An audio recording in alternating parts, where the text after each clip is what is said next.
Well, again, thank you everyone for coming. We're now going to get started. This webinar is serving people experiencing homelessness, best practices for collaborating with homeless systems of care. And I'll pass it on to my colleague, Julie, who will get us started.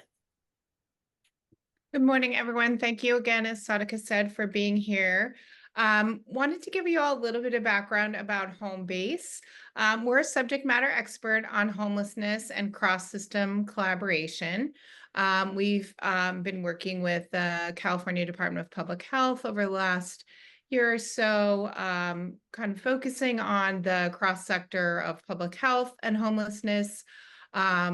We work at the federal level, the state level, and local levels, particularly emphasizing California, as we're based here in California and have been doing this work here and at the federal level for over 35 years. And we were counting the other day, almost 40 years. So we're close to saying almost 40 years instead of over 30 years. So we're about 39 years of doing this. And we provide assistance to communities and agencies and county and city organizations, helping them establish systems and programs to help people experiencing homelessness become stably housed and improve their health and wellness. And we are a federal technical assistance provider. We are also a California state technical assistance provider. We work shoulder to shoulder in local communities, as well as come in as a subject matter expert or technical assistance provider to do one-time projects, which often go longer than one time, because we really value building the relationships and building on the work that we do on the ground with partners. Today, we are here because we all recognize that housing is really a crucial social determinant of health. And it's really important for people to have healthy lives in order to access and maintain housing. And so that intersection between the two, they're both really dependent. And for people to be successful and to be able to stay, have stability in their lives and be able to be independent, it's really important to have both health and housing. And people with complex care needs often are touching both systems. They're not always the same system, but often the two systems, health and housing, are touching the same individual people who have complex care needs, and they need a lot. It's not they come in and I just need housing or I need health care. So recognizing that, we wanted to, one of the primary reasons why we work at the cross sector. And also many of the people who do this work are coming out of in similar places. So you might have a county public health agency and the COC might be held primarily by the county. And we're going to talk a little bit about how that relationship works, but sometimes recognizing that there's more power by having two separate agencies, but also under the same housing and homeless services or at the county level really allows more ability to do some cross-sector work. And then one of the reasons primarily we're here today is there are new resources and initiatives, especially in California, that look at that cross-sector integration and actually provide funding for organizations and agencies to work at that cross-sector. So you'll hear a little bit today at the end about some resources that are available to help people access housing through the healthcare system. So recognizing all these different aspects, we wanted to just spend some time talking about how to be more effective through cross-sector collaboration, particularly through public health and local health jurisdictions and healthcare. So that's the context for this, and I'm going to turn it over to Alyssa to get into the heart of the work we're going to talk about today. Alyssa. Thanks, Julie. Thanks, everyone. So glad to see so many folks here. So just to provide a smidge more context about the work we've been doing with California Department of Public Health that leads to this is really in support of CDPH's goal of kind of supporting the deeper integration between local health jurisdictions, public health departments, and local continuums of care and homeless systems, response systems at the local level. So we did, a lot of surveys and interviews and listening sessions. And one of the things we heard over and over again, which we hear every time we do, cross-sector work is, I want to better understand what the other system looks like to support and be able to actually partner. And we know that, that's required. You have to be able to really understand the structure of another system, the vocabulary of another system to foster that kind of partnership that I think many of us envision and want to have. So this is really, this section and my section and Sadika's section are really designed to kind of support that deeper shared understanding. So I'll start with an overview of the homeless response system, which is really just, how community addresses and prevents homelessness. We'll cover some basics, the key players, how the homeless response system is structured, and the services you might expect to see, and which is all really designed to help you understand how you might navigate the homeless response system and where there might be opportunities for partnership. We really, throughout this presentation and training, we welcome your thoughts, your questions, ideas about how to do that. For now, feel free to put anything that comes to you in the chat. My colleague Julie will try to answer any questions, but we'll also have time, hopefully, at the end to have a discussion. So with that, we will start at the federal level because HUD is an acronym you will hear a lot. The U.S. Department of Housing and Urban Development, or HUD, oversees homelessness at the federal level, and as with any policy area, really sets a lot of parameters for that local context. And in the homeless field, the local context is incredibly important because almost everything, service delivery, case management, program development, happens at that local community level. So the relationships that you're able to form with local partners in the county have an immediate impact. It's right there. That is the level that you want to be engaging at because that's really how homelessness is addressed in your community. There are a lot of different funding streams from federal, state, county, and/or city governments. That funding can often be competitive, meaning that providers and agencies have to apply for funding sources, which also means that the funding is not necessarily guaranteed. No single entity administers all the resources or operates all the programs in a community. Instead, it really comes from a variety of providers and agencies. Assistance, really includes a lot of different support so that individuals ideally can choose from a range of programs and services that can, are really designed to meet their needs. It is important to know, though, that the majority of housing assistance is prioritized for unsheltered people, those in emergency shelters, or individuals who are defined as chronically homeless. And the reason that people have to be prioritized for resources at all is because homeless assistance is finite. So it is not like an entitlement program like Medi-Cal or CalFresh. There are long waiting lists to access housing services. And there's really, as I think we all know and understand, a truly insufficient supply of housing and resources to really meet the needs of this problem, which is why we think, partnering across sectors and sharing resources and ideas and efforts is just, really, really critical. There are very specific definitions of homelessness, which affects who is eligible for various HUD-funded homeless assistance programs. So if you're engaging with the homeless system around a particular individual and noticing that there are certain options or services that are or are not available, it may be due to how they're categorized. So I won't go, into a lot of detail, but, I think that point of these kind of technical definitions and eligibility is just an important one to know about how the system works. So literal homelessness is defined, at the highest level as an individual or household lacking a fixed, regular, and adequate place to sleep at night. Then there are,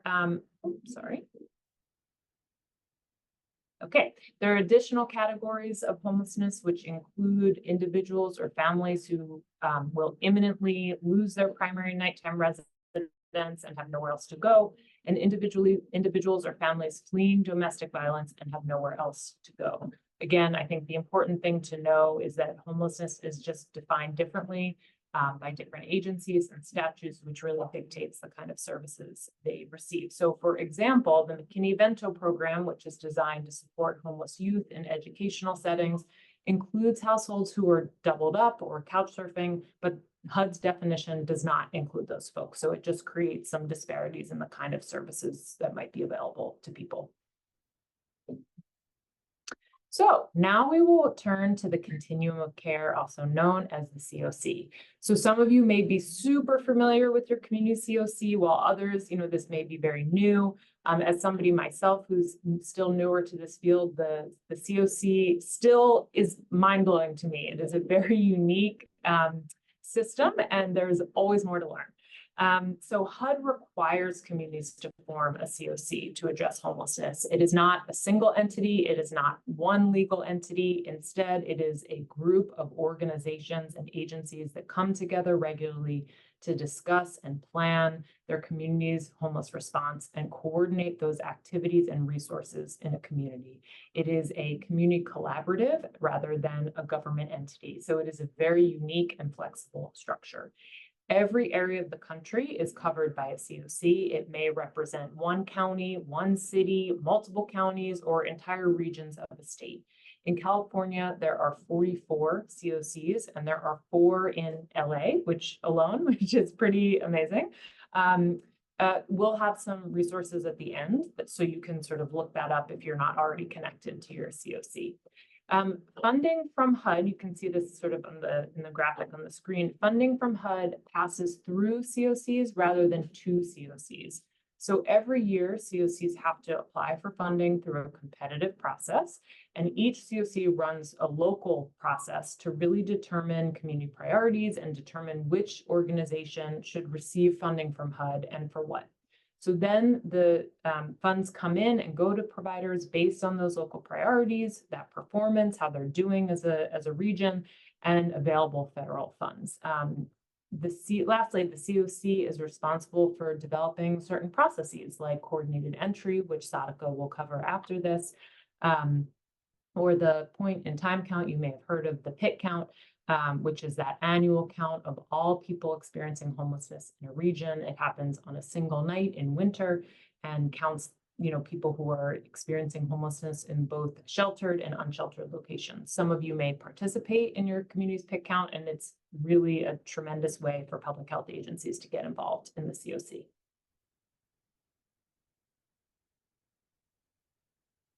So there are a few key roles that impact how the COC is structured, and it's helpful to know what those roles are so you know the terminology people are using and what on earth they're talking about, and also so when you're thinking about the kinds of partnerships you want to build, you know who you should be looking for and who you should be connecting with.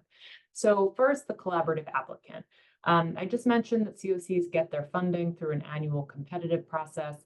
And this effort is coordinated and led by the collaborative applicant, who is really that main contact with HUD. And they apply for HUD fundings on behalf of the community. They help set those local priorities for how funding will be used. And they really help ensure that the recipients have that organizational capacity to carry out the things that they're getting funding for. So there's monitoring, training, planning. The collaborative applicant can be a nonprofit organization or a local government agency. In California in particular, more than 60% of collaborative applicants are county agencies. There is a lot of work involved in annual funding competition, so collaborative applicants are busy, number one, but also a great partner to have. And, as Julie mentioned, when you're partnering and able to partner on that county level, some of them may be in your building if you're back in person, and you can, it's a great partner to strike up a relationship with. Then there's the coordinated entry lead. The COC's coordinated entry lead is responsible for the system that Sadaka will cover briefly, and which is really, they're responsible for the oversight and implementation of this coordinated entry system, which is the assessment and prioritization process for distributing services and housing. They can also be a county agency or a local nonprofit. More likely, they're a nonprofit. Next is the HMIS lead. So many of you may be familiar, may have heard of the Homeless Management Information System. Each COC has to collect client level and project level data on homelessness, and then they're responsible for submitting annual reports on, the performance and state of homelessness in a community based on that data. All communities have an HMIS, although there are definitely different HMIS software platforms, so the system varies across communities. Julie, I think you're muted. Yeah. I just wanted to say, as we're talking about this, it's really important to note a lot of what Alyssa's talking about is necessary because the homeless system care is not an entitlement program, and you all being in public health are probably familiar with many programs that are entitlement programs like Medi-Cal, where if anyone who's a Medi-Cal member needs something and they're eligible, they get it. That's not the case here, and we're going to go into a lot more detail. But some of what you're seeing when you hear about assessment and prioritization, it's because there's no entitlement, and that means that they can't give everybody who needs housing, then they've had to create the system that exists to say, if we only have a certain amount of housing, how are we going to give it away? So that's sort of the context for what a lot of this is. And so similarly to the HMIS system, they need to keep track of everybody. They need to know what people's needs are because it's not an entitlement program. So just knowing that many of you work in healthcare, it just looks really different because of that. Thanks for that, Julie. Yeah, and I think I personally came from working in benefits access, Medicaid, SNAP. And so to switch to this model is like, what do you mean we don't have enough resources for those? There should just be eligibility, and therefore you should get the resources you need. And so it's a big change, a big shift. So HMIS, so the lead there is really just in charge of administering, implementing, and managing the HMIS system and database, and which is also often happening kind of with a vendor usually, and those leads are usually at the county level too. Then there's the board. Each COC has to have a board that is comprised of representatives from local homeless assistance organizations and at least one person with lived experience of homelessness. HUD doesn't, lay out very specific requirements or necessarily recommendations about what the COC responsibilities are, but those are decided at the community level and really laid out in that COC's governance charter. So it might, look and act like an advisory or oversight committee, but I think it can vary a bit. So we talked about, the PIT or defining certain kind of policy or strategies of the COC. And those might fall to the collaborative applicant, or they might be divvied up by specific COC kind of committees that kind of say, we know we have to do the PIT, and this committee is going to take this on this year and plan it. So I just wanted to say, even if you don't see a particular process listed here, it's still happening. Okay. Next is all these types of partners in a COC. Every COC looks different, has different structures and priorities in place, but each is expected to be tailored to its own community and involve the players who you would think might be necessary to end homelessness. So you can see some of the different types of partners here: homeless service providers, law enforcement, clinics, people with lived experience, departments of public health. So it's really diverse, and there is so much room for public health and social service agencies to play a role. It's really vital. So what are all these partners doing? They're, attending meetings, participating in planning, coordinating with each other. Many of the agencies that participate in a COC do receive HUD funding, but many do not, and they still participate for a whole bunch of reasons. They, might be able to, participation might help them increase the impact of their work. They can learn about or offer different resources to clients and people experiencing homelessness. They can learn about or contribute to strategies and best practices for responding to homelessness and really build relationships with other leaders and organizations. I think the bottom line is, participating in the COC and the actual structure is a really key way to build relationships, and that collaboration can help streamline and expand services for people experiencing homelessness. I will close out this section by just kind of covering the range of services that are typically provided through the homeless system of care, focused on services and housing that in combination we know is crucial to helping someone resolve homelessness. So again, on the left, we have those supportive services, which are kind of non-housing forms of assistance and programming. So we have street outreach, which meets the immediate needs of people experiencing homelessness in unsheltered locations and is designed to help them connect to housing, shelter, or other critical services. We know that many healthcare agencies and public health departments run outreach programs or have mobile clinics and nurses. So you could imagine ways you could collaborate with other providers and homeless providers running street outreach for really powerful kind of partnerships and collaborations in street outreach. Then there are prevention and diversion services that are intended for folks really at immediate risk of becoming homeless, and they're designed to prevent that from happening before somebody loses their home. Coordinated entry, again, not a service, but more of a system that is designed to assess the housing needs of people experiencing homelessness and match them to available housing programs. We'll cover this right after this. Housing navigation seeks to identify opportunities and address barriers to housing for individuals and families exiting homelessness. And case management is when a caseworker helps arrange and coordinate service delivery and access to programs and services that meet that person's individual needs. So this is there's so much overlap here with kind of public health and healthcare services, connecting clients to benefits, mental health, substance abuse, physical health care. So this is a really ripe area for collaboration. Then on the right side, we have housing or shelter options. So first, there's that emergency shelter, interim housing, which provides temporary places for people to sleep while they are accessing services and looking and working towards obtaining that permanent housing solution. Rapid rehousing is kind of short-term rental assistance and services for no more than 24 months, just to help people really get back on their feet and attain housing more quickly. And then permanent supportive housing, which acknowledges that for some individuals, they will always need support in order to maintain their housing, maybe due to a disability.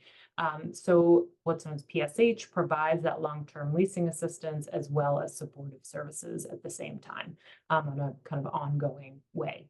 And lastly, affordable housing, which is really, under the private housing market. It's not typically created to respond to homelessness, but we know that access to affordable housing is just vital for preventing and ending homelessness, because homelessness is a housing issue. So that is this portion. I will turn it to Sadika to cover coordinated entry system. So what's the COC's coordinated entry system? It's what Alyssa said earlier. It's how people experiencing homelessness actually access the resources, part of the COC and homeless response system. Most homeless resources, especially housing resources, are accessed and distributed through a local CE system or coordinated entry system. Next slide. So if you're unfamiliar with the coordinated entry system, it is basically the front door to the homeless response system. Coordinated entry is a process that each COC must set up to ensure people experiencing homelessness are prioritized for resources based on severity of need. The process must match people to available resources that meet their needs. Coordinated entry considers individual needs and situations, like how long someone has experienced homelessness. So resources are not first come, first serve. It is not a perfect system, and many communities are currently trying to make their coordinated entry system and tools more fair and equitable. However, communities need a coordinated entry system because resources for individuals experiencing homelessness are limited, and we need a process to try to make sure resources are given out equitably and appropriately. We wanted to highlight coordinated entry because local health jurisdictions can play a role in coordinated entry, mainly by helping homeless individuals you come across enter the coordinated entry system. This is required by HUD to set up and evaluate annually, and there's flexibility in how each community can design it. Next slide. And so there are 6 components of coordinated entry system. There is the system entry, prioritization, matching, referral and placement. The exact process looks different for each community, but every coordinated entry pretty much follows these overarching steps. Next slide. So for the first component is system entry. Also, some communities would call it the access point. This first step happens when people seeking services or housing make contact with the community's homeless response system, usually by interacting with an outreach worker, calling 211, or showing up at a service provider site. And then also communities often have a variety of access points to reach a wide range of individuals. Second, next slide, is assessment, and this is after entry. All individuals and families who enter the system are assessed in a consistent manner using a uniform decision-making process and standardized assessment tools. Relevant assessment factors include information about each person's needs, strengths, and preferences, barriers they face to securing housing, length and duration of past and current episodes of homelessness, and characteristics that make them most vulnerable while experiencing homelessness. Most assessment information is self-reported, and people may underreport certain conditions for various reasons. A tool that you all might be familiar with is the Biaspidat, which is an assessment tool that folks may use or that folks use during the coordinated entry system. I might have pronounced that wrong. Next slide. I'll And just say some people might have heard it as VI Spidat. yeah, it's a tongue twister for me. And then prioritization. After completing an assessment, people are prioritized for housing and community resources based on need-based factors agreed upon the COC. Communities can prioritize for different things. So certain factors can be considered for prioritizing for, such as risk of illness, death, or victimization, history of frequent use of crisis services, including EMS, and significant physical or mental health challenges, and substance use disorders. The result is a community prioritization list. Assessments are scored based on the community's prioritization scheme, and households are placed on the community-wide list in order of scores. Next slide.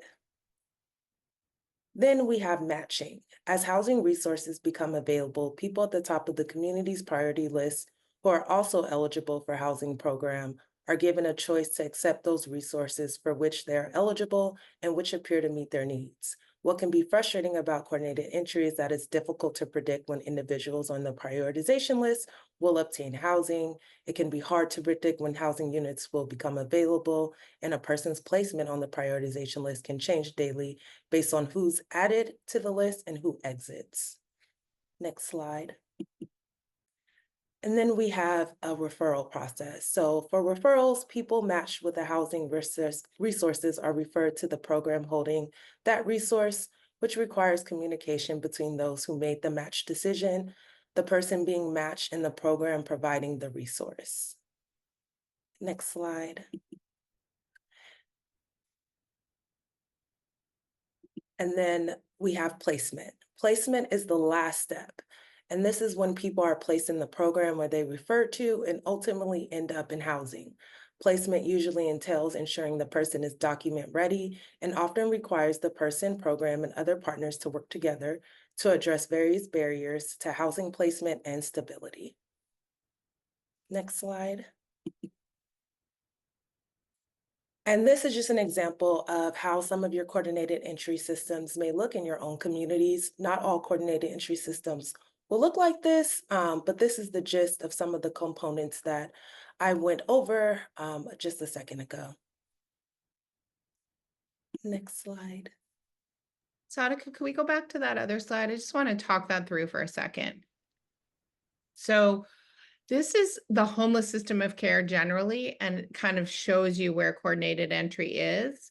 So if you look at this model, you'll see street outreach where people may be living in an encampment or in a park, and they may have some interaction with the street outreach team who then refers people either to a shelter or does an assessment and helps them get into coordinated entry or both. Right? So people will living on the street will need to get in the coordinated entry system in order to be able to assess their needs, make sure they understand their vulnerability, and decide how to prioritize them for the right-hand side, all the housing. But in the meantime, they might also need to get into a temporary shelter. They may be able to get some prevention and diversion. So you see how those kind of intersect with each other.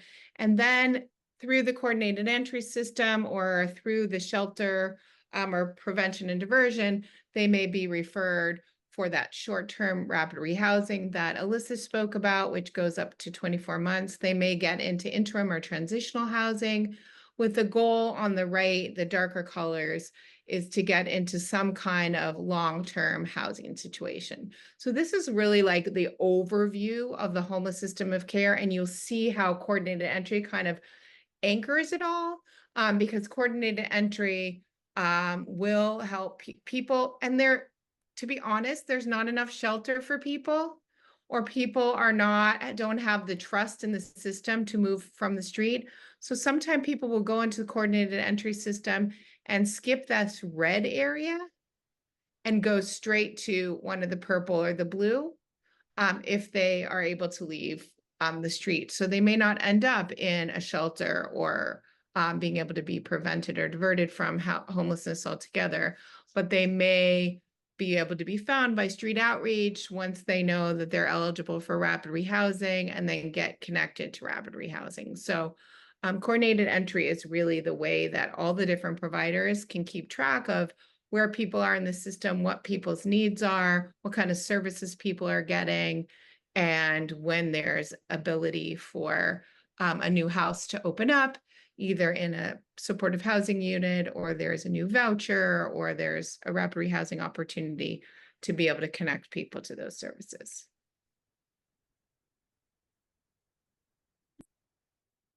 And then also just to speak on some of the examples of how local health jurisdictions can become more involved in the coordinated entry system, and just based off of some local health jurisdictions or departments of public health experience working with their COCs. Some have reported that they work collaboratively with their COCs to receive and provide direct referrals to ensure efficient management and integration of clients' needs through the coordinated entry system. Also, some local health jurisdictions say that the referral process has helped simplify case management by accepting all referrals through the coordinated entry system. This helps manage workloads effectively, provide a clear and streamlined intake process, and ensures consistent handling of referrals. Some local health jurisdictions also said that they have leveraged the HMIS to input, track, and manage referrals within the coordinated entry system, to have accurate records and monitoring of client progress, and ensure that all relevant data is correctly entered for tracking and delivery of resources and services. Also, public health staff can provide holistic support to people experiencing homelessness by directing clients to the coordinated entry system for additional services, especially housing resources. Some public health departments have reported that their clinical staff are people that initially come into contact with people experiencing homelessness, and they are the first ones to access folks into the coordinated entry system, and it ensures clients are aware and receive the available resources and necessary supports for housing.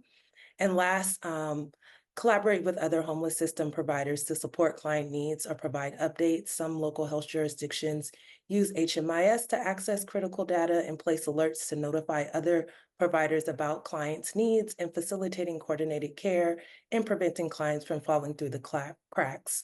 Effective communication and coordination among service providers are key to maintaining a comprehensive client support. And so this is where coordinated entry really is supportive and helpful for both local health jurisdictions and the CLCs.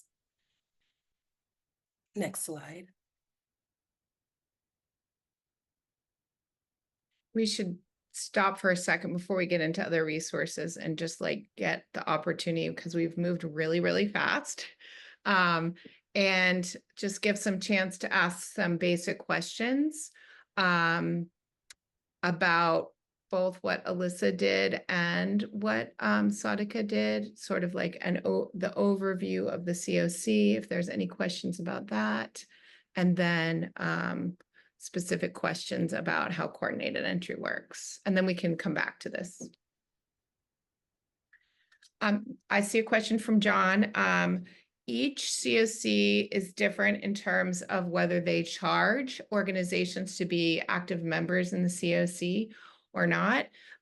Some offer subsidies if they do have fees to join, and those often come from grants or other programs to be able to help small partners be able to afford membership.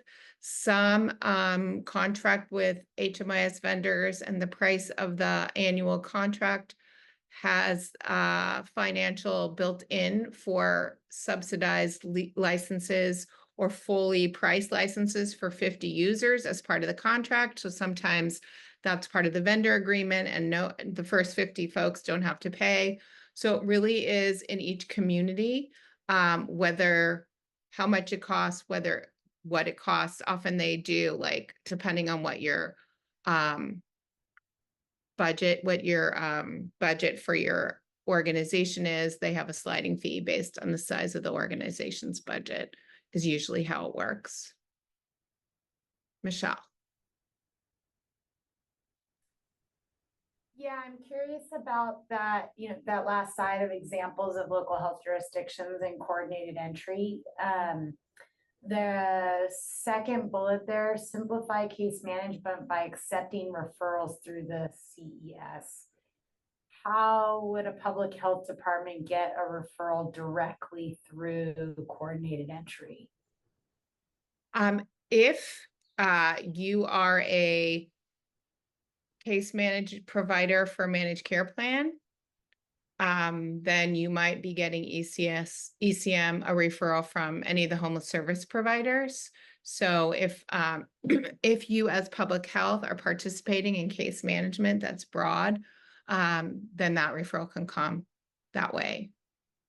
Except that in a lot of places, well, in our county, I'm assuming, and probably in lots of others, the coordinated entry system providers are also ECM providers.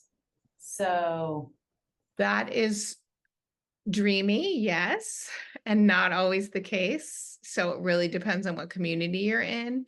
The enhanced care management, case management, that has a space for providers who don't normally work in the homeless system of care, has brought in many providers who aren't part of the homeless system of care and aren't part of the COC. So, and we're hoping there are many, as I know you, Michelle, are doing that case management for people experiencing homelessness through ECM. So it really just depends on the managed care plans and who they refer their clients to for that case management. But it is an opportunity. And we're going to do a little bit of a best practices webinar to talk about some of these examples. And then we're also going to be the third webinar that we have scheduled for next week is specifically on enhanced care management and community supports and how public health can interact with people experiencing homelessness through those two new CalAIM benefits. And to be fair, I should say, when we started doing ECM, most of our coordinated entry providers were not doing ECM also. Yeah. We filled the gap, but now that's changing. So I don't think, that's why we don't have access to the coordinated entry system directly, which would help us with that connection directly to coordinated entry too for our clients. Anyway, thank you. Julie, I imagine it's also possible for referrals to be coming in that are outside of just ECM and CS. And if a public health department says, here are the range of services and programs we offer that people experiencing homelessness may benefit from, and, the CS system is saying, like, public health would be good, their programs would be good for this. There are ways to kind of set up referrals, and some of them may not be, I'm not saying they're automated, but there may be systems or just partnerships that allow for kind of other non-ECM CS referrals to be coming back to the agency. And again, I think that requires deep collaboration and partnership to do that. But I just wanted to say, I don't know that it has to be limited to ECM and CS.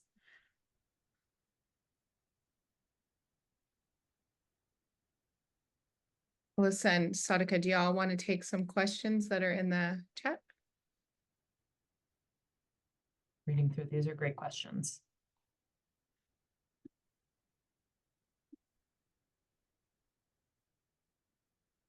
I can start with the first one, which is how does Section 8 fit into the COC? So Section 8 is that piece on the slide that Alyssa showed that's affordable housing. It falls under that box. And that's where people no longer need the supportive services and they just need the subsidized housing. And that can happen from someone who is experiencing homelessness, who doesn't need supportive services, isn't experiencing homelessness because of mental health or substance use, literally is experiencing homelessness because they lost their home.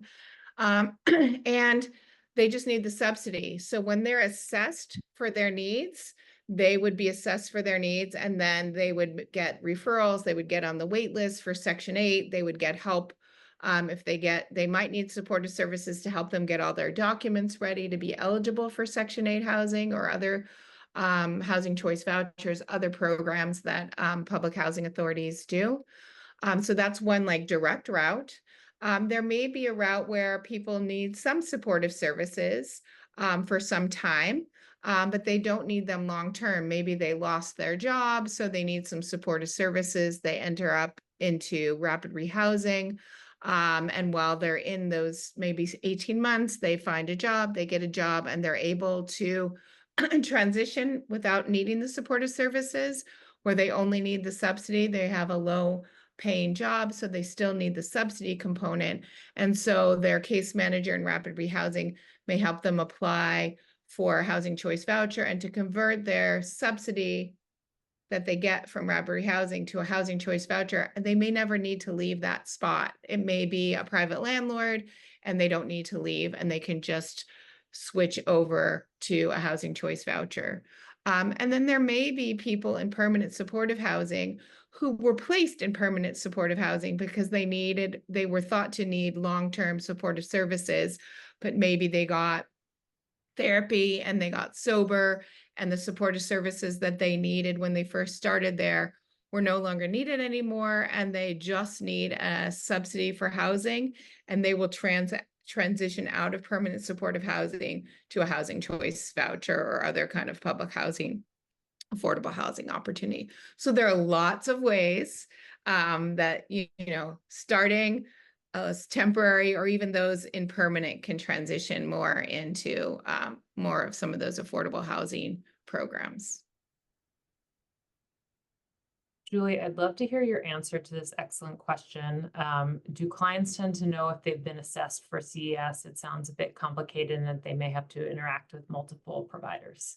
Yeah, that is a good question. And the answer is no and yes. And I started with no because not everybody is calling it coordinated entry, right? That's not like, oh, you're now touching the coordinated entry system. That's what it's called under HUD, and that's how there's a coordinated entry lead. But oftentimes that coordinated entry lead might be just Julie Silas organization, and they'll know they've interacted with Julie Silas organization. They won't know, oh, we interacted with the coordinated entry lead. So what happens is in a COC, there are usually multiple organizations that have been trained to be what we often call access points. And access points are at street outreach level. They might be at a shelter. They might be at another type of organization. They might be at a transitional housing space. And those access points, they might be a domestic violence organization. Those access points have been trained and are certified to be able to do the assessment for someone through the VI SPDAT or through the assessment process of whatever the community is using. So let's say Alyssa walks into my shelter and I'm an access point, and we make sure Alyssa has access to a shelter bed, that her pet is taken care of, that her belongings are stored, And while we're doing that, we're also an access point. We're saying, oh, okay, Alyssa, well, this is great. We're happy to help you here at the shelter, but we also want to make sure we're helping you move out of homelessness. Let's do an intake with you.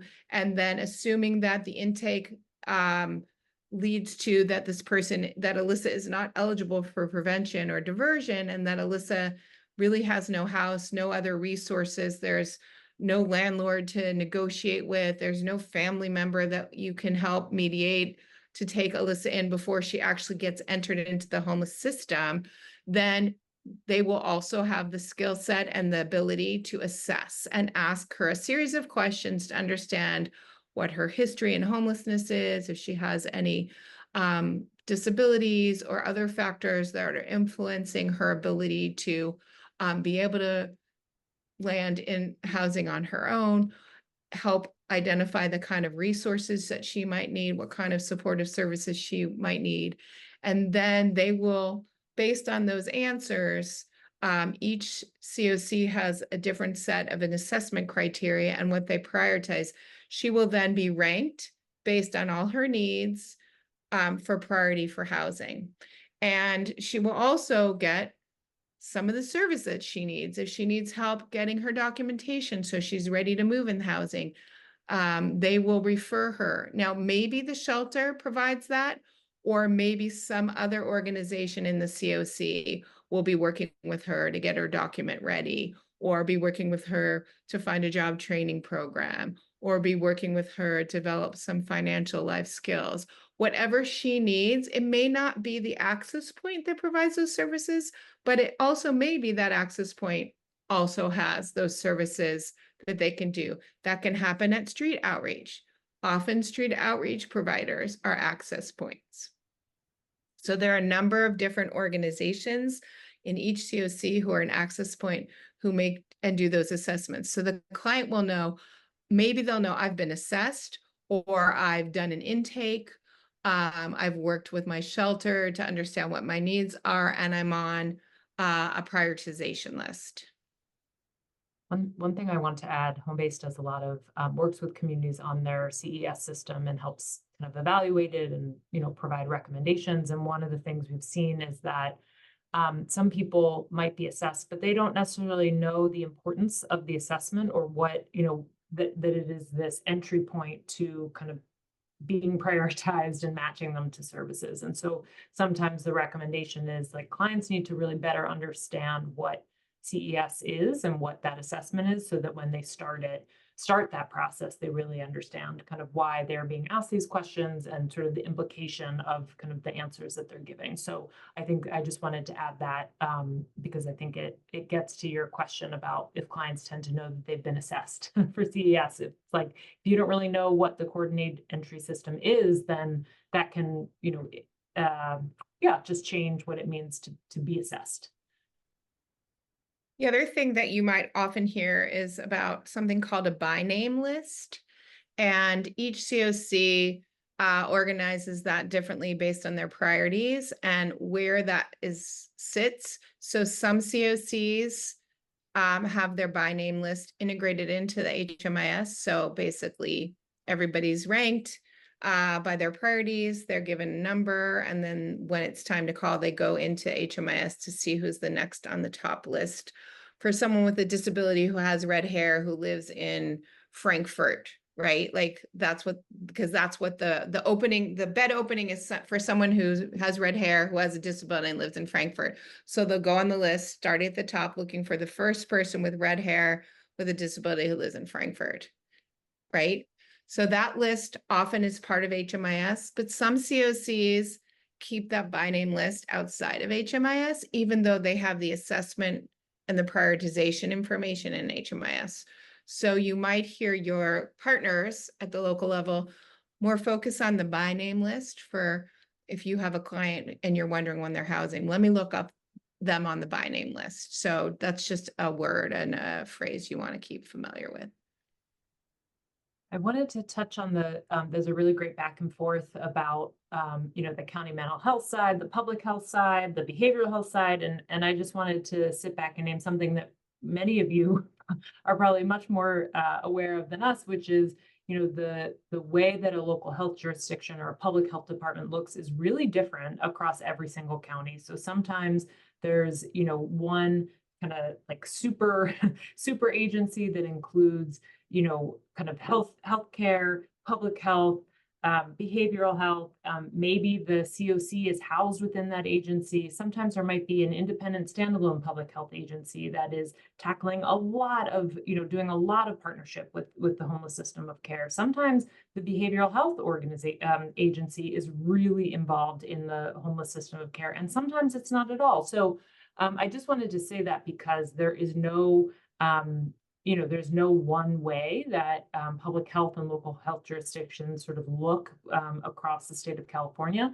And there's no one way that public health departments or local health jurisdictions or behavioral health jurisdictions are sort of engaging or partnering with the homeless system of care. So I just wanted to sort of name that. And I think instead what we are hoping to do is sort of share some basics and share some kind of bright spots and best practices so that folks know what is possible.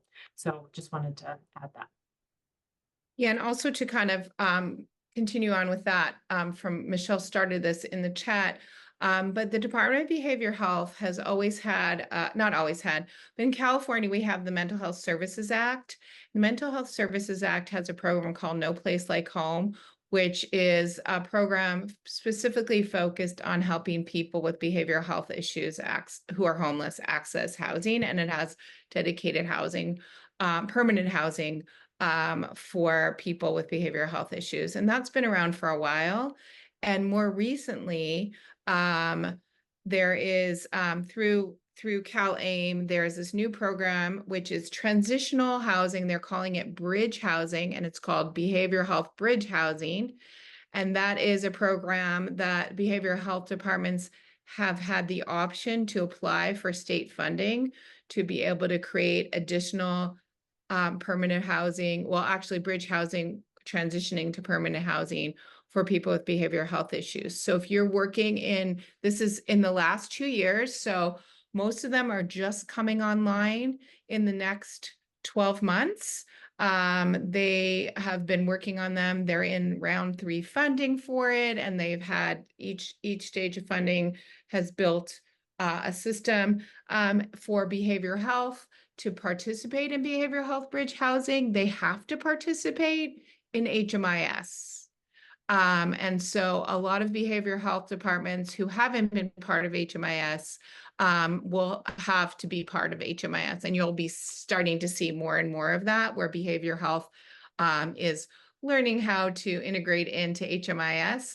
And because they deal with people with substance use and behavioral health issues, they have a higher standard of privacy and security that they have. And so oftentimes the referrals have an extra step when you're making a referral for behavioral health bridge housing or No Place Like Home, or you'll have an extra release of information that has explicit privacy language that meets the standard for people with behavioral health issues that you might not see for other folks not working with the behavioral health department. So things are going to change a little bit, and some of this has been happening in COCs for years, and some of it will be growing and changing under these new opportunities for state funding.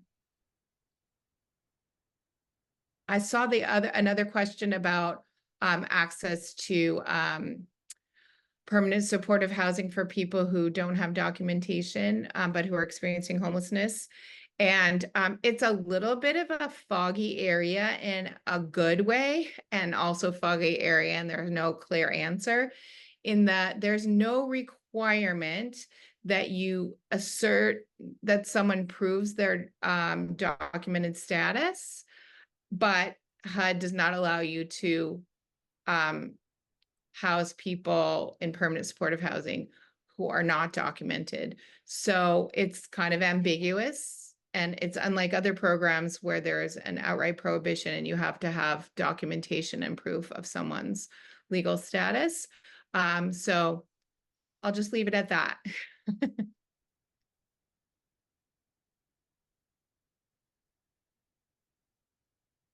And just just to clarify also, when we talk about local health jurisdictions, we're talking about local health jurisdictions as you all define them in CDPH. So many and most are public health departments, but we know that in some communities, other partners are defined as local health jurisdictions as well.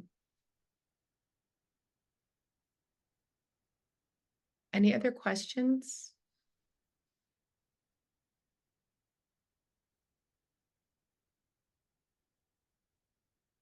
We can cover the next few slides and see if that brings up anything Yeah. else for folks. Okay, so I will go on to the next slide. So on top of everything else we've talked about, there are a couple other aspects of the California homeless system that are different than you see in other states. So we wanted to talk a little bit about those.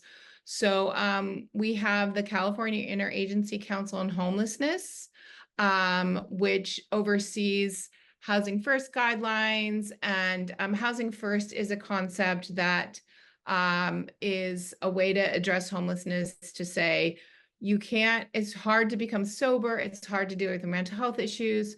It's hard to make sure you have food if you don't have a place to live. And so the focus is to make sure the focus and the primary focus on Housing First is get someone housed, even if it's interim housing, and in shelter first, focus on getting people housed. And while you're focusing on that, you can help people with their food. You can help them work on their mental health issues. It's not saying don't look at all those other things as well, but the energy needs to focus on housing, because if you're getting people mental health services and their therapist has to find them at a different encampment every week, that's not the same as if they have a place to be, and it's so much easier for a therapist to come. So the idea is that if you have a home, all those supportive services are going to be more effective and help you get to more stable long-term housing than if you're not living in a home. And so that's the focus. It's not the only thing people are doing, let's just get people housed and ignore all the other challenges that they have. But it's saying that the focus should be on getting people housed and getting housing first, because having that housing makes them more able to successfully deal with all the other issues that they're having to address. So anyway, California Interagency Council on Homelessness has a responsibility for some of that, and so does the business. There's a housing and community development organization that also is responsible for overseeing the homeless system of care, and that is statewide. And there's right now a change in authority between Cal ICH and the Housing and Community Development Office. So a lot of the work that we're talking about and that we've seen from them in the past is now moving to the Housing and Community Development Department. There also is something which you all would find, I think, very valuable. It's called the Homeless Data Integration System. And this is, I think, very interesting for people to look at and understand, because it's a statewide database that gathers all the information from each of the local COCs, so the 44 COCs, and anyone who wants to can look at the performance of their community COC. So I'm gonna do a little screen share so you can see how cool it is. So basically every quarter, the local system sends their HMIS data to the state. They have an IT expert or system that deduplicates and says, okay, Sautica touched San Mateo and Santa Clara and San Francisco counties over the last year, but Sautica's one person. She's just touched 3 systems. So we don't want to count her 3 times. And so they deduplicate, and you can go in here and you can see this is data from this year. You can see, you can click on any county. So you can click on your county and you can see, scroll over. It tells you how many people have experienced homelessness in Shasta, Siskiyou, Lassen, Plumas, Del Norte, Modoc, and Sierra counties. And that shows you that's one COC, and it has 1, 2, 3, 4, 5, 6, 7 counties. So remember, Alyssa talked about, or I think I might have done it in the chat, you know, how many different counties there are. So this is one with 7 counties under one COC. And so you can see the data here, and then you can see the data here. So I could go, you'll see here, it popped up to only do, and all the data down here is for that county.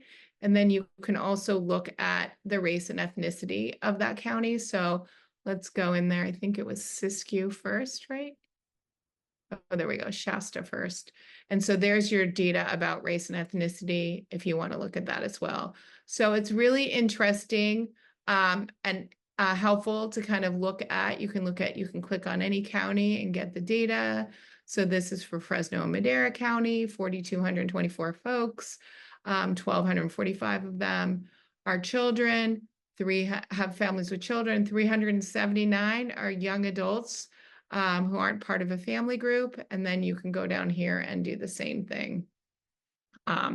Look at how the race and ethnicity. So something that is useful for you all to see.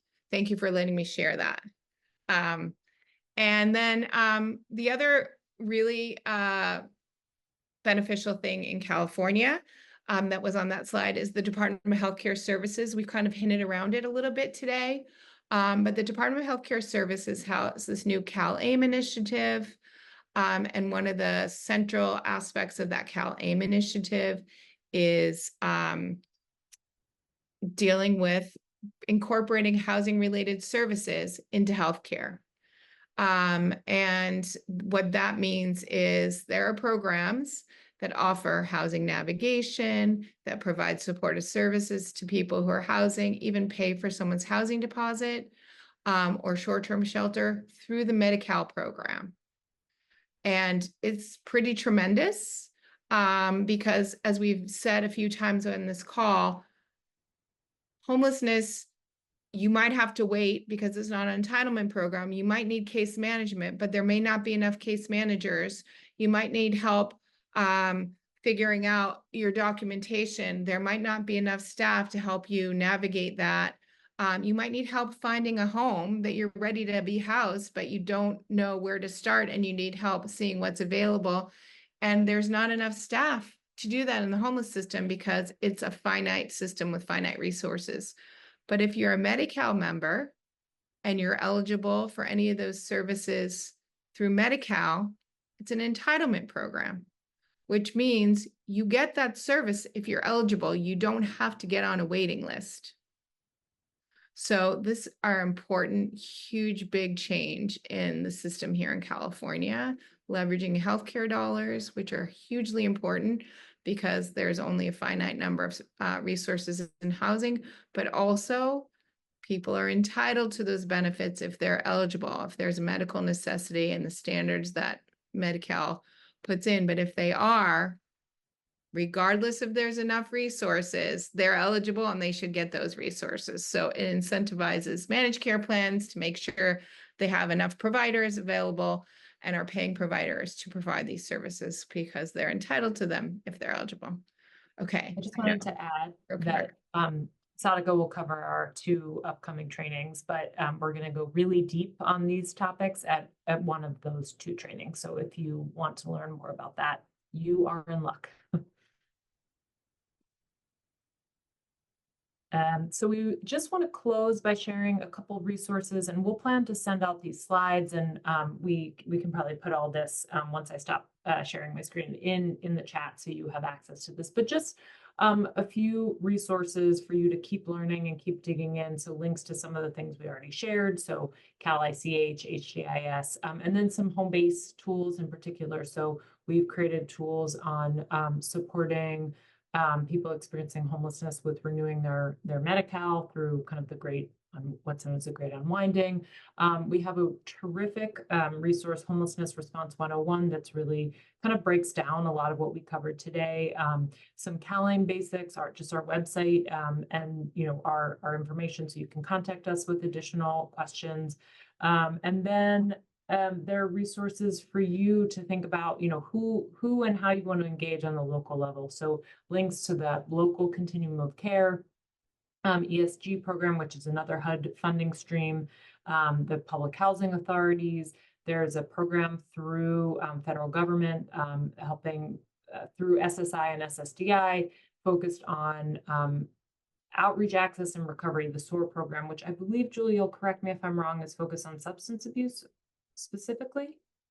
And then, thinking about connections with your local Department of Housing, Homelessness, Human Services, Social Services, Community Development. All of these are local government partners that are ripe for collaborating with and thinking about how to partner to support people experiencing homelessness. There's PATH funding, which is funding from the state to really provide additional technical assistance to engage more deeply in projects supporting people experiencing homelessness. Many of you run FQHCs, but thinking about FQHCs in your community, there are runaway and homeless youth providers, privately funded and faith-based service providers. So these are just some ideas and links to, just partners that you can connect with if you're looking to get deeper into this work.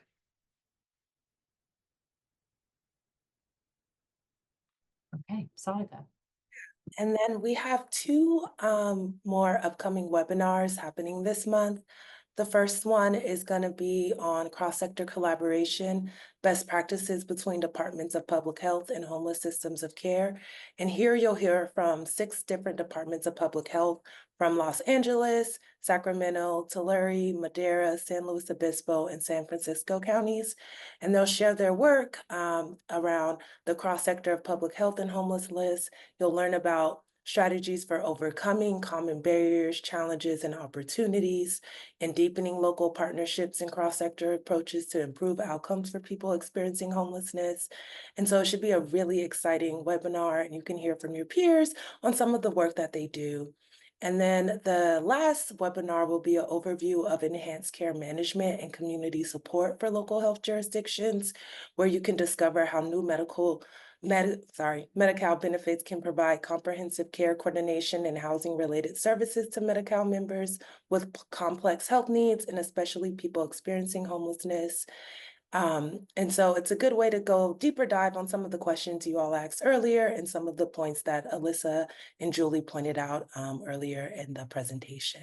And also in the chat, I will put the registration links. I have a flyer for the 2 upcoming webinars. So please feel free to share that with your staff and other partners to join, and we hope to see you all there.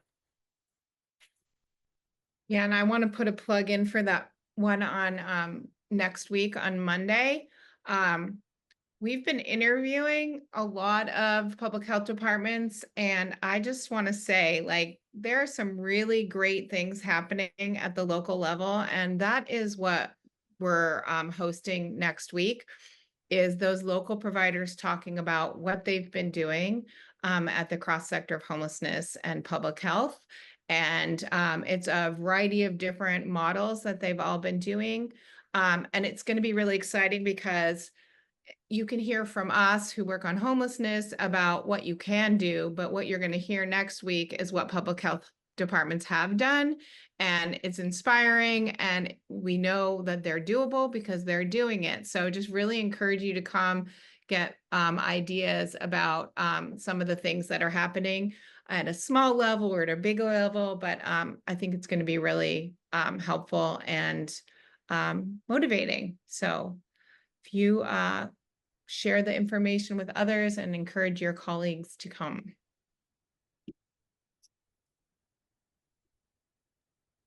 We have time. Yeah, I was going to go ahead, Alyssa. I was just going to say, one of the things we've heard in a lot of those interviews is just, what have people done? Like, what do people do? And wanting to hear that information. And so, as Julie said, this is people who are doing it. So I think, that was really, we put this on to respond to that kind of need and desire to hear from your peers.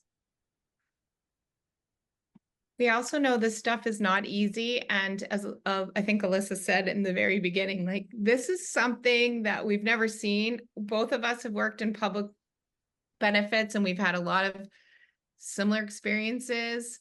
And, for me coming in, having worked in healthcare and food security, the homeless system of care looks really different. There isn't a primary entity. It's hard to figure out how everybody works. The funding process is strange, that instead of HUD giving out 1,000 different grants. HUD has decided they're going to do it through these COCs and leaves the COCs at the local level to tell them what their priorities are, which is awesome, right? You don't want HUD to figure out what people's priorities are. You want the local community to figure out what those priorities are. But it's a burden, right? It's a burden to every year have to figure out how they're going to rank. There's more organizations that want funding than the HUD is going to give funding. There's organizations who there's more work and new organizations that need to come in, but usually the funding is very static. So in order to add a new organization addressing a new population that's in need, oftentimes it means reducing an organization that's already been getting funding through HUD. So it's a onerous process. If you've worked with COCs in the past, it usually happens sometime between July and November, and people are really busy and they don't have a lot of time to talk to you or focus with you. But it's amazing how new organizations can step in. It's amazing how local communities get to make those decisions about where their priorities are every year, how they're going to rank, and then they do the evaluation of each other. They don't compete with each other. If you're competing, you don't get to evaluate, but they find neutral people who aren't. So for example, this is a role public health can play a really, really important role, right? Public health may not get funding from HUD, but may be in a great position to be on the committee that reviews all these potential projects, has some familiarity with what's going on in the community, is a member of the community, and is in a great place to be able to sit on that committee, get all the information, do the interviews, and help decide who's eligible for funding next year.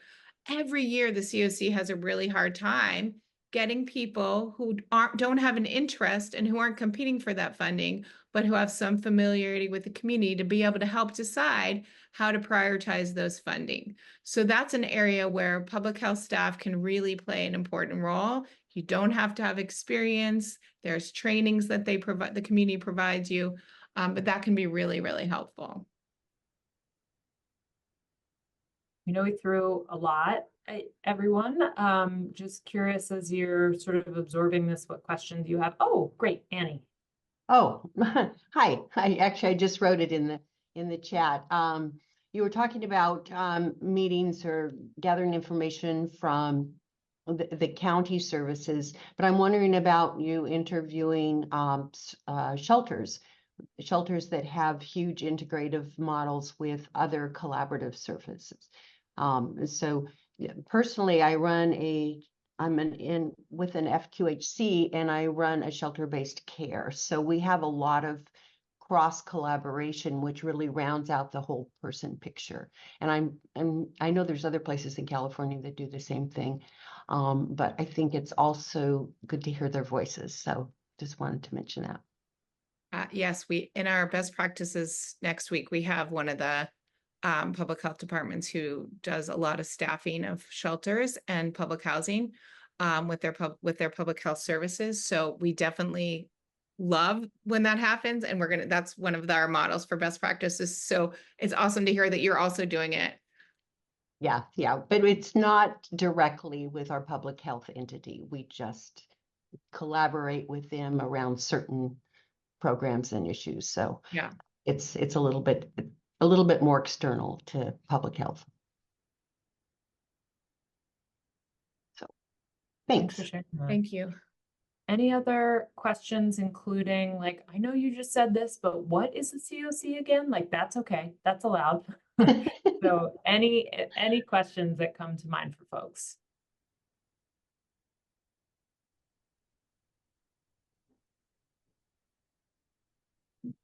I'll chime in. I'm always good for asking a question. Great. Any insight yet at the state level, or, well, probably not locally yet, but about the impacts of the proposition that passed on mental health, housing, and what that's gonna do to this whole process. Will the bond money be distributed through COCs? Will it be through some other behavioral health system? Will it be like Bridge? Do we have any idea how that's gonna happen? It's called Prop 1.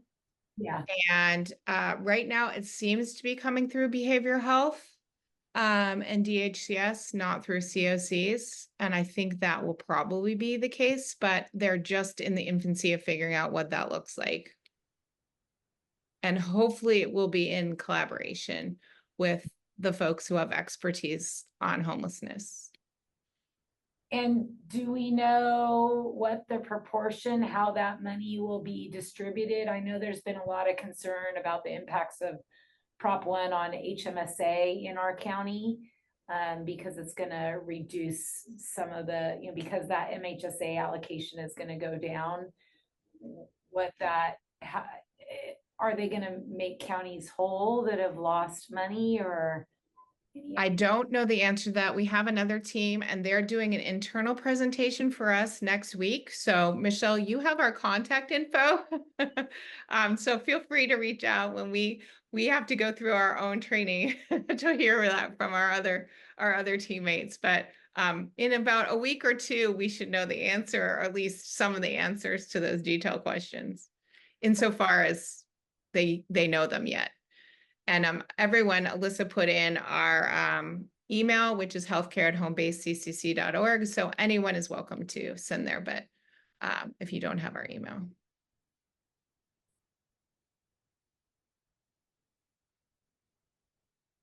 Anything else that was confusing or not consistent with what you understand in your own community?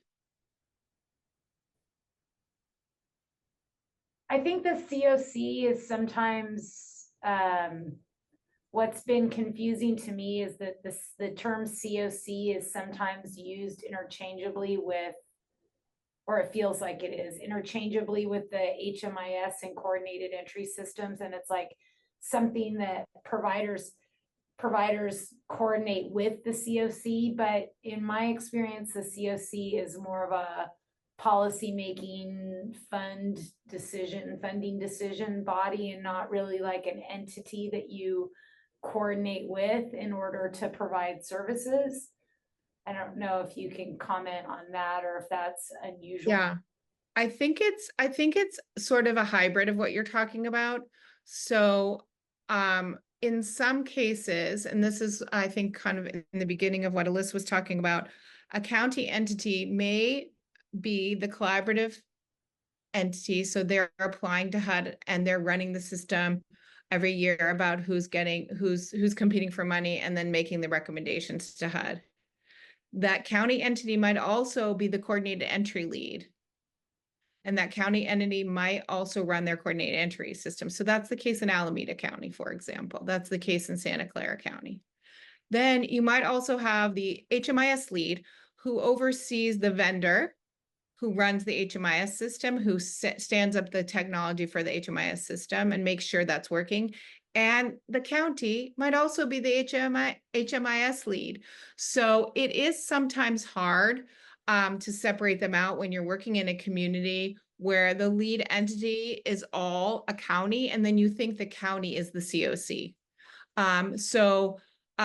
You might have a nonprofit who also is the collaborative applicant, the coordinated entry lead entity, and the lead HMIS entity. So you can see how that might confuse folks, but you're absolutely right that the COC is a collaborative of 40, 30, 40, 50 different organizations. They have an executive team. They might delegate out to committees to draft things. They might have a coordinated entry committee, which is led by the coordinated entry lead. They might have an HMIS committee that's led by the HMIS lead. They might have a policy arm that comes together and revises the governance charter, or comes together to run the collaborative application and brings back to the COC, here's what we're going to change with our review criteria for funding for HUD this year. we're going to overemphasize redheads. Where anyone that's serving redheads is going to get an extra bonus point, or anyone that's collaborating with the healthcare system is going to get an extra bonus point. So they may come in and revise that, and that might happen at a committee level or at a staff level, but they'll bring it to the COC, and the COC will have to vote that they want that change. They want that policy change. So it's a combination, Michelle, and each COC, how they have their entities organized and how they have their committees that make those recommendations to the body that takes those votes and then makes the decision about how people get funding, or the criteria to look at funding, or the assessment criteria that might go on through a process, but the COC board would sign off on that. Is that helpful? Does it resonate? Does it sound right? Yeah, I think, yes, and yes. I don't know. Sorry. I think it's confusing in our county because, Yes. as you know, our Yes.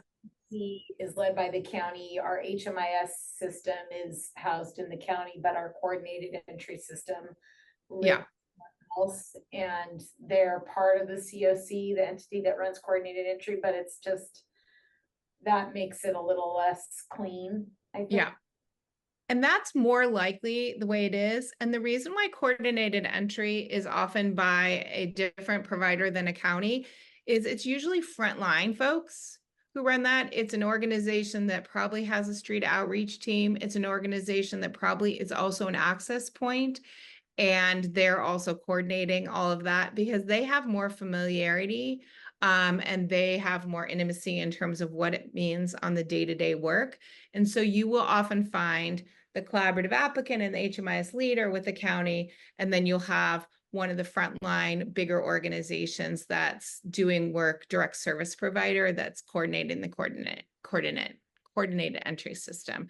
So that's what you have is more common, because counties don't always have that connection to the frontline workers that some of their partners do. You also have it more complicated because you have the COC board is not the same. You have a policymaker decision-making body. So the recommendations come from the organizations, but then the decision makers are delegated by the Board of Supervisors representatives. And a lot of communities, their COC has the decision-making body, and doesn't have that extra layer. So that's part of your, and that's not uncommon, but it's not the only model. I just want to validate that question, Michelle, and probably many folks on this call have the same one, and just say, like, you might feel confused because it is confusing. It's a really unique, different structure, I think. And I think part of what I would just encourage everyone to do is just not try to solve it as a whole, but solve it for your community, and to get to know the structure in your own community, because it will certainly look different than somebody else's community. And I don't know that folks will be able to answer it and figure it out without really being engaged and sort of parsing out those different roles and responsibilities.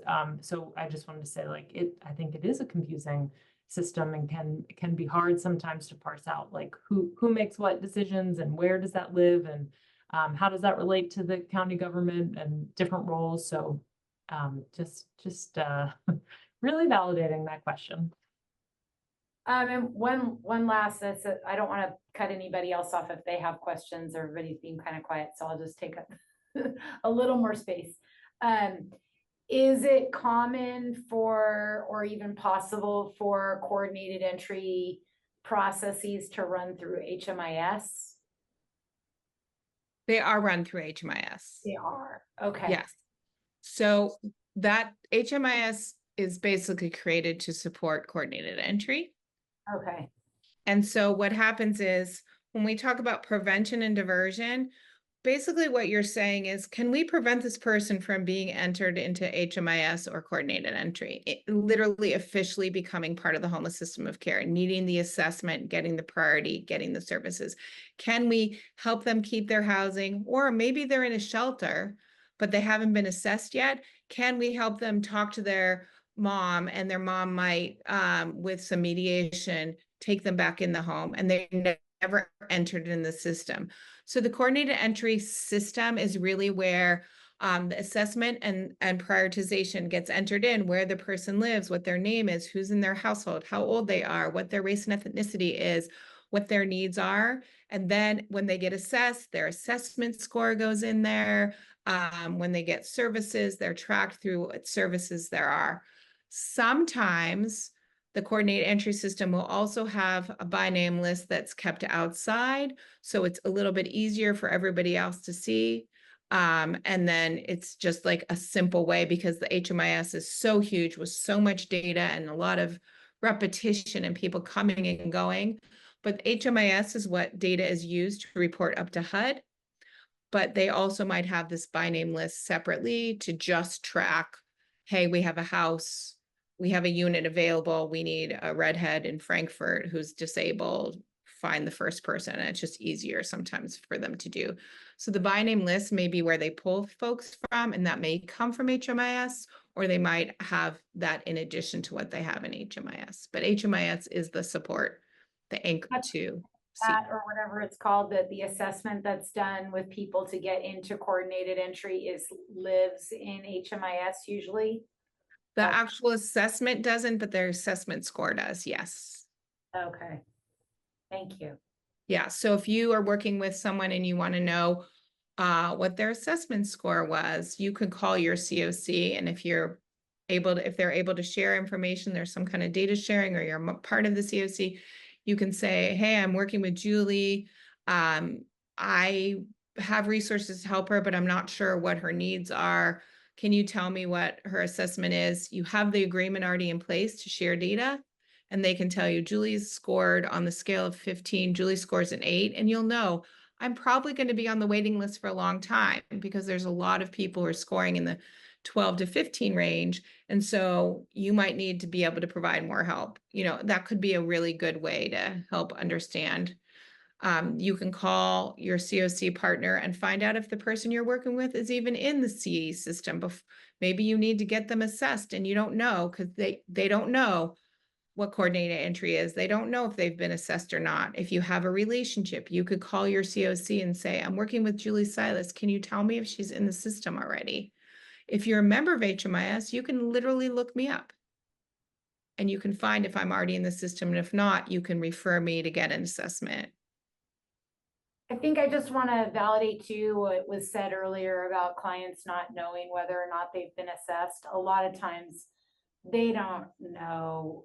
They've talked to so many people trying to access resources that they don't know who they've talked to, what that person was doing. They don't know they've got 3 different case managers assigned to them at 3 different agencies. Yeah. Everybody's Yeah. really hard to serve people. And to a service provider that does not yet, we will, but does not have HMIS access, and someone says, well, I think I'm on a list. Well, like, it's very, and hard for even people who are trying to help homeless individuals figure out. I think it is just, I guess I'm just backing you up in a sense that it really is that connection between service providers, that if you know somebody, in your personal Rolodex from one of the providers that can go and look somebody up and isn't going to be terribly worried about, then there's releases of information too. You can't technically talk to people. Yeah. Service providing agencies, if you're not already in HMIS, you can't be sure that other people are going to help you serve this individual. So it just gets very complicated very quickly. Yeah. Yeah. COC members, if you join the COC and you agree to the membership, then you're either overtly listed on the release of information or you're referenced. on the release of information. So that helps a lot. And yeah, just becoming part of HMIS, especially if you're providing some of the support to the same people, can be hugely helpful to be able to look up. You can have access just read only if that's all you want. You don't have to have ability to enter information, but read only can help you find your common clients and be able to support them more coordinated. I just want to say there was a question in the chat, and we're at 11:30, but just say that I answered the question. HDIS does not track people. It's just a collection of data from the COCs that do track people. And all HDIS does is deduplicate them at this point so that as they touch different systems, they're not counted multiple times. But they don't do the tracking. The local COCs, individual HMIS systems, do the tracking, and they only share a small amount of information up to HDIS at the state level. Okay, Alyssa and Sadika, sorry. Well, thank you all for coming today. It is that time. And so please, like, we have all the resources in the chat, please grab those now. And then our upcoming 2 webinars, please share your flyers with your staff and other partners. And again, we really thank you all for coming today and asking the questions you asked and having the conversation we just had. I hope it was really informative and helpful for people to be here today. Thank you again, and I hope you all have a good rest of your day.